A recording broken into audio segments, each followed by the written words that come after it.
यदि करना चाहते हैं गुरुवार के व्रत का उद्यापन तो इन बातों का अवश्य रखें ध्यान।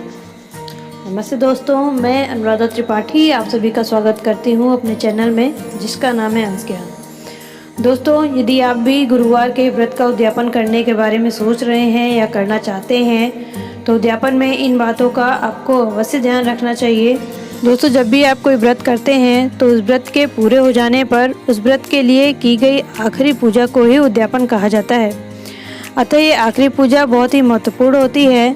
इसे पूरे विधि विधान से करना चाहिए, तभी आपको आपके व्रत का पूर्ण फल प्राप्त होता है। क्योंकि जितना जरूरी किसी व्रत का विधि विधान से पालन करना होता है, उतना ही जरूरी उस व्रत का विधि विधान से उद्यापन भी करना होता है।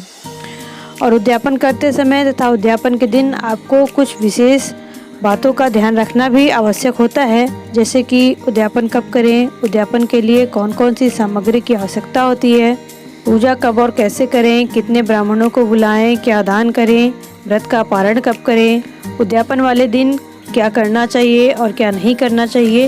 ये सारी बातें आज मैं आगे आपको इस वीडियो में बताऊंगी। पर आगे बढ़ने से पहले मेरे चैनल को लाइक और सब्सक्राइब कर लीजिए, ताकि आपको आपकी सारी समस्याओं का हल हमारे वीडियोज़ के माध्यम से मिल सके। तो चलिए शुरू करते हैं। दोस्तों, सबसे पहले हम बात करेंगे बेसिक चीज़ों के बारे में, जैसे कि व्रत कब शुरू करना चाहिए और कितने दिन तक करना चाहिए। तो मैं आपको बता दूं कि गुरुवार का व्रत आप पौष माह को छोड़कर किसी भी महीने के शुक्ल पक्ष के प्रथम गुरुवार से शुरू कर सकते हैं। गुरुवार का व्रत 7 या 16 गुरुवार करने का विधान है। यदि आप चाहें तो गुरुवार का व्रत 1, 3, 5, 7, 9 या 11 साल भी इस व्रत को कर सकते हैं। इसके लिए पहले व्रत के दिन आपको संकल्प लेना रहता है कि आप कितने व्रत करना चाहते हैं।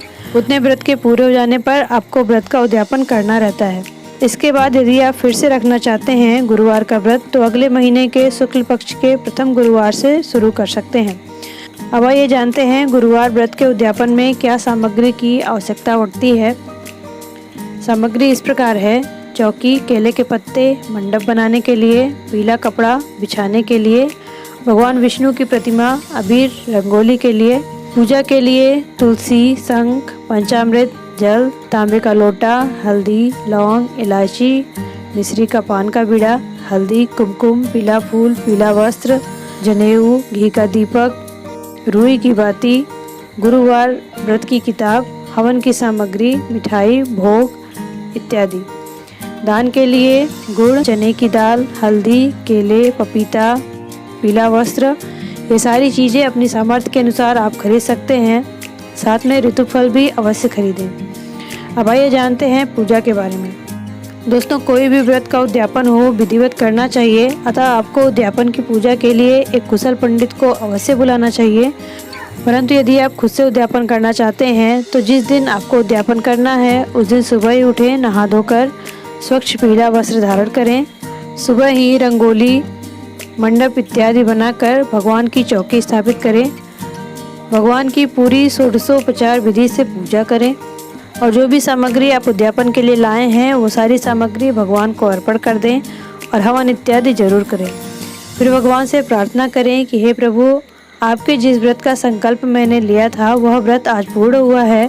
मैं इस व्रत का उद्यापन कर रही हूँ। आप हम पर अपनी कृपा सदैव बनाए रखें और हमारी मनोकामना जरूर पूरी करें। इसके बाद प्रभु से क्षमा याचना जरूर करें कि हे प्रभु, यदि आपके पूजा या व्रत में या उद्यापन में मुझसे कोई त्रुटि हो गई हो तो मुझे क्षमा करें। इसके बाद किसी ब्राह्मण को घर बुलाकर उसे भोजन कराएं और दान की सारी सामग्री और दक्षिणा सहित देकर ब्राह्मण देव का आशीर्वाद जरूर लें। दोस्तों, कुछ जगहों पर ऐसा होता है कि गुरुवार को दान नहीं दिया जाता है। अगर आपके यहाँ भी ऐसा होता है तो दान की सामग्री आप निकाल कर अलग रख सकती हैं और उसे अगले दिन दान कर सकती हैं। इसके बाद आप अपने व्रत का पारण करें। दोस्तों, अब आइए जानते हैं कि उद्यापन वाले दिन आपको किन किन बातों का ध्यान रखना चाहिए। दोस्तों, जिन नियमों का पालन आप व्रत में करते हैं उन नियमों का पालन उद्यापन के दिन भी आपको करना है। जैसे कि आपको बाल नहीं काटने हैं, नाखून नहीं काटना है, शेविंग नहीं करना है, कपड़े नहीं धोने हैं, बाल नहीं धोना है। ये सारी बातों का आपको ध्यान रखना है। इसके अलावा चाहे आप व्रत करें या उद्यापन करें, सबसे ज़रूरी होता है वाणी संयम। दोस्तों, व्रत या उद्यापन के दौरान अपनी वाणी पर संयम रखें। किसी को भी अपशब्द ना कहें, घर में कलह कलेश का माहौल ना रखें, गाली गलौज किसी को ना दें।